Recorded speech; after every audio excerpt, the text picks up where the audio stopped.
O Evangelho em 3 minutos, com Mário Persona.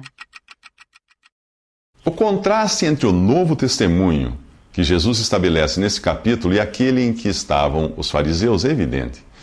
João assinala a entrada de Jesus em cena com estas palavras: nele estava a vida, e esta era a luz dos homens. A luz brilha nas trevas, e as trevas não a derrotaram. Estava chegando ao mundo a verdadeira luz que ilumina todos os homens. Aquele que é a palavra estava no mundo, e o mundo foi feito por intermédio dele, mas o mundo não o conheceu. Veio para o que era seu, mas os seus não o receberam. João capítulo 1. Por isso nada mais haveria escondido que não viesse a ser descoberto, ou oculto que não viesse a ser conhecido, e isto incluiria a verdade da igreja revelada a Paulo. Assim como a própria luz, esse testemunho resplandeceria sem impedimento até que fosse dada a revelação completa de Deus, que inclui o mistério que esteve oculto durante épocas e gerações, mas que agora foi manifestado a seus santos. Colossenses 1. Jesus encoraja os seus discípulos, dizendo assim: o que vocês disserem nas trevas será ouvido à luz do dia, e o que vocês sussurraram aos ouvidos dentro de casa será proclamado dos telhados. Eles que se esconderiam de medo quando Jesus fosse morto, reapareceriam depois do Pentecostes com uma ousadia que só poderia vir do Espírito Santo.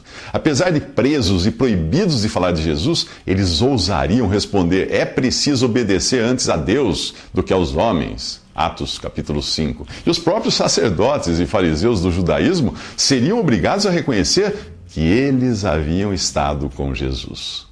Isso está em Atos capítulo 4. Os que hoje creem em Cristo têm em si uma nova natureza vinda de Deus e vivem nesta atmosfera de luz que revela tudo o que neles é incompatível com a natureza divina.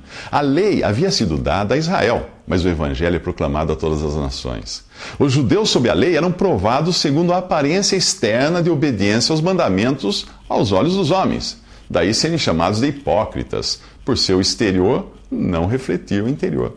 Além disso, na lei muitas coisas eram toleradas por causa da dureza dos seus corações, mas tendo o véu sido rasgado e o acesso aberto à presença de Deus, nada mais está oculto ou velado ao que crê. Preocupados com a aparência, os fariseus andavam no temor de homens. O cristão anda na luz e no temor de Deus. Jesus deixa claro aos seus discípulos, que chama de amigos aqui, que eles não devem temer os homens. Eu lhes digo, meus amigos, não tenham medo dos que matam o corpo e depois nada mais podem fazer. E lhes tranquiliza: não se vendem 5 pardais por 2 moedinhas? Contudo, nenhum deles é esquecido por Deus. Até os cabelos da cabeça de vocês estão todos contados. A morte é o maior dano que alguém pode causar a um amigo de Jesus. Os incrédulos, sim. Estes devem temer aquele que depois de matar o corpo tem poder para lançar no inferno. Sim, eu lhes digo, esse vocês devem temer. Jesus fala em Lucas 12:4. Nos próximos 3 minutos, saiba de onde viria o poder, tamanho poder, para testemunhar. Visite 3minutos.net. Dúvidas? Visite respondi.com.br.